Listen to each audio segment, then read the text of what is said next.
Now, a spectacular falling out between the Philippines President, Ferdinand Marcos Jr., and his deputy, Sara Duterte, has unleashed a war between two of the country's most powerful political dynasties. The arrest of Sara's father, former leader Rodrigo Duterte, for crimes against humanity, is also linked to the fallout with the president. On tonight's foreign correspondent, Natashya Gutierrez reports on how the feud has escalated so dramatically. I've come to the ancestral home of the Duterte family, where the former president was raised. His older sister Eleanor still lives here. It's become a shrine to the Duterte dynasty. Thank you for having me. Next to me is my brother, who is the former president, Rodrigo Duterte. The 83-year-old is proud of her family's political achievements and doesn't mince words when it comes to the Marcos clan. Do you think President Marcos was behind the impeachment of your niece? Of course, of course. The Republic of the Philippines is in political turmoil. She's accused of corruption and misusing millions of pesos of public funds. What they're using is a technicality in the office of the vice president. That's what they're trying to impeach her for. Like many in Davao, she's convinced the allegations against her family are all political attacks. She believes the charges against Sara are baseless and that the extrajudicial killings under Rodrigo's presidency are made up. During your brother's war on drugs, thousands of Filipinos died. It was all black propaganda. There is no such thing. That never happened. Natashya Gutierrez joins me now in the studio. Natashya, can we start with this feud between the Marcoses and the Dutertes? The president and his deputy, they were once seen as the dream team, a landslide victory in 2022. And now we have this situation where the vice president said publicly that she has contracted a hitman to kill the president if anything were to happen to her. How did it get this bad? I think it's important to start with alliance and how it was even formed. So, when they partnered, they represented the coming together of two of the most powerful political dynasties in the Philippines. Sara is the daughter of Rodrigo Duterte. She is extremely popular. Marcos Jr. needed to partner with her in order to win the presidency. As for the Dutertes, they needed to partner with an ex-president precisely to protect Rodrigo from persecution for his war on drugs. So from the very beginning, it was an alliance of convenience. So when the cracks started to show, analysts weren't surprised. They knew this was going to happen. But I think what was so shocking was the speed and intensity of the implosion.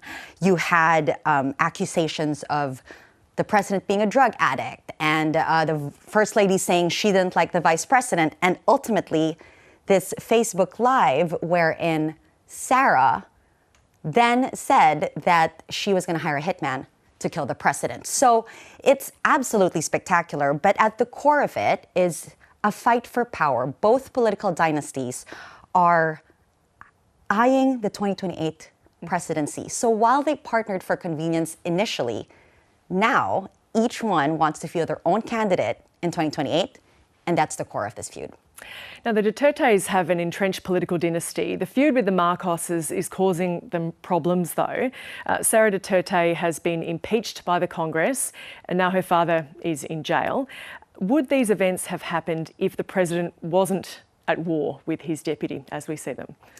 Most likely not. So let's start with the impeachment. There were calls for impeachment against the vice president because of misuse of public funds in her office. But in the beginning, when those calls were happening, Marcos Jr., the president himself, said that would be a waste of time. There was many other issues that the House should be dealing with. So he was against that impeachment. But as the feud escalated, our sources told us that he gave the go signal and Congress moved and impeached the vice president. And so now she will stand trial at the Senate. And if she's convicted, she could be ousted from ever holding public office. With the arrest of Rodrigo, when they were allies, Marcos himself said he would block the ICC from investigating the drug war in the Philippines, obviously to protect Rodrigo.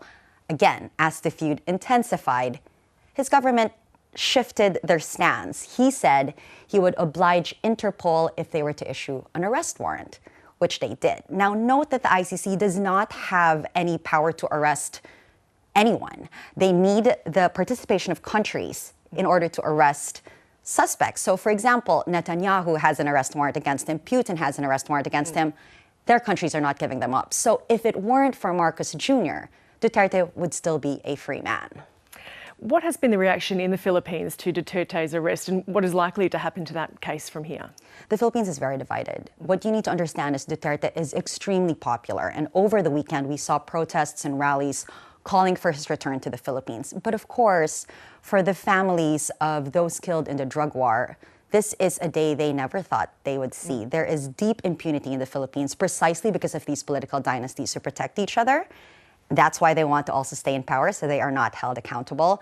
So it's a very divided country right now, and we only can wait and see to see what will happen at The Hague, where Duterte currently is. Natashya, the Philippines President Ferdinand Marcos Jr. is the son of the former president, the same name, forced into exile after the people there revolted against him. What does this victory over the Duterte family mean for the Marcos political dynasty? He was the son of a former dictator. So can you believe that 40 years after he was ousted, his son is now in power? What does that mean? Currently, it seems that the Marcoses have an upper hand, but the Dutertes will not take this sitting down. Sara Duterte has already hinted at running for president in 2028. If she survives the impeachment, she could very well win. Rodrigo Duterte, we just learned from the Commission of Elections in the Philippines that he is still eligible to run for mayor, even as he is at The Hague. That's the midterm elections in May. If he wins, that will show you that the Dutertes are not going away anytime soon. So for now, the Marcoses do have the upper hand, but the midterm elections in May, I think, will be a great test to the power of both dynasties. Natashya Gutierrez, thank you for joining us. Thanks, Rama. And you can see that full report on Foreign Correspondent tonight at 8 o'clock on ABC TV or anytime on iView.